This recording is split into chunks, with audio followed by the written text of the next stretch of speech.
एक बहुत बड़े मुद्दे को देश भर में उसको एक्सपोज होने का, उठने का और समाज के सामने सच्चाई उजागर होने का अवसर मिला। इसके लिए प्रेरणा के सभी बंधु धन्यवाद के पात्र हैं। आपने सही मायने में लोकतंत्र के चौथे स्तंभ की भूमिका निभाते हुए संत समाज के साथ भी और समग्र समाज के साथ भी उनके न्याय में आपको खड़े रहे। मैं विशेष रूप से संत विजयदास जी को श्रद्धांजलि देने के लिए उनके पवित्र स्थान पर सुपा के लिए आया और आंदोलन के बाद समाज के बीच में जो जनचर्चा पूरे प्रदेश भर में, राजस्थान की जनता के बीच में, समग्र संत समाज के बीच में, आस्थावान लोगों के बीच में विजयदास जी के आत्मदाह से लोगों के मन में एक आक्रोश है।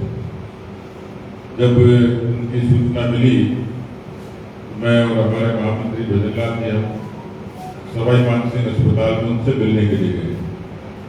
वो 85% झुलसे हुए थे। उनके जीवन की उम्मीद दूर दूर नहीं थी, लेकिन वो बोल रहे थे।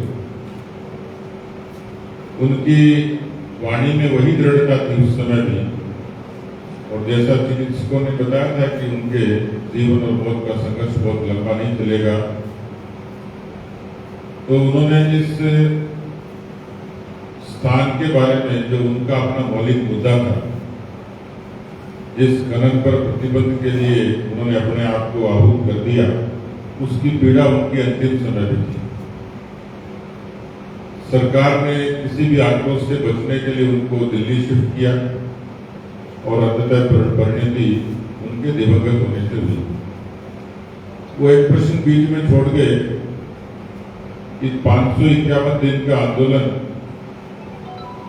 और उस पर लगातार जिस तरीके की गतिविधियां वहां होती रही, आस्था पर चोट होती रही, सरकार के संज्ञान में था, लेकिन सरकार की कहीं न कहीं मूक सहमति के बावजूद भी उसको क्रियान्वित में परिवर्तित नहीं होना सवाल खड़े करता है।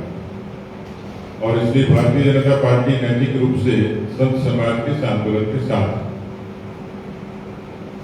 मुझे लगता है कि बाकी सारी चीजें होंगी, जांच होंगी, चर्चा होगी, छपेगी, लेकिन इस पूरे प्रकरण का जो दोषी है कांग्रेस पार्टी, उनके मुख्यमंत्री और प्रदेश के गृह मंत्री।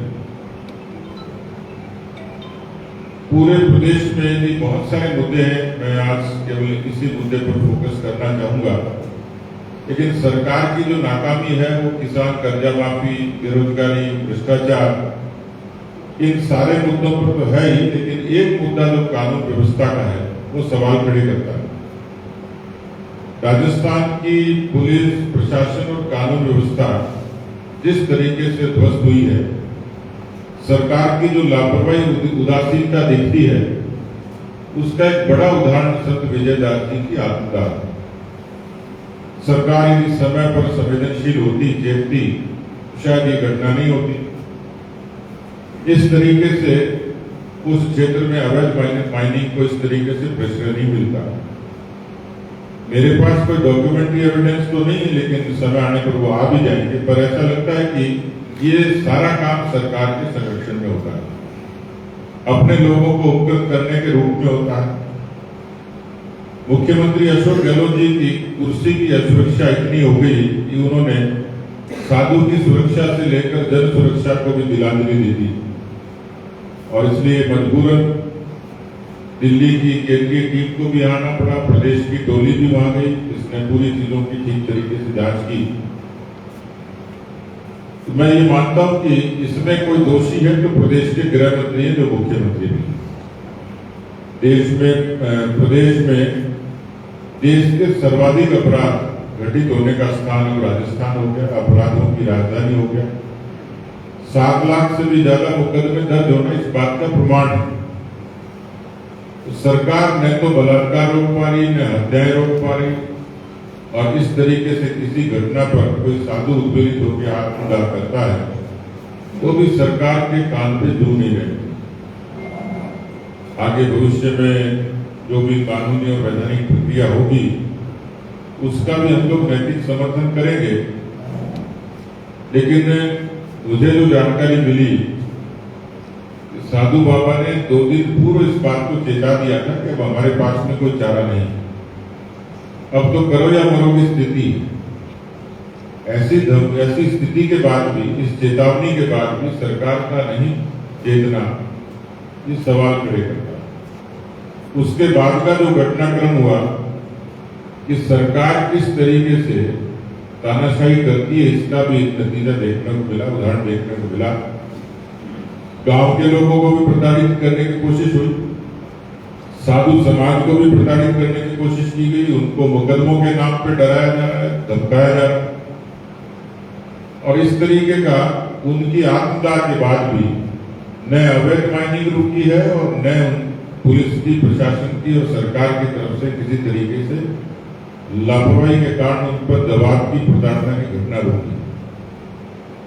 मुझे लगता है कि अभी भी वक्त है, सरकार को चेत जाना चाहिए, नहीं तो ये जन आक्रोश समाज के लिए भी और सरकार के लिए भी, क्योंकि जिस तरीके से लोगों के मन में संत समाज के प्रति जो गुस्सा है, वो मुझे लगता है कि उसकी हाई सरकार के लिए बहुत होगी। पर एक जिम्मेदार राजनीतिक दल के नाते मुझे पार्टी के यहाँ के प्रमुख लोगों ने बताया, और इस नाते मैं अपना इसको फर्ज मानते हुए कि एक साधु इस तरीके से प्रदेश की अराजकता के खिलाफ वो जिन्होंने अपनी आहुति दी है, मेरा फर्ज था कि मैं उनको यहाँ श्रद्धांजलि देने के लिए आता। हमारे सारे ही प्रमुख नेता आज उनको श्रद्धासुमन अर्पित करेंगे।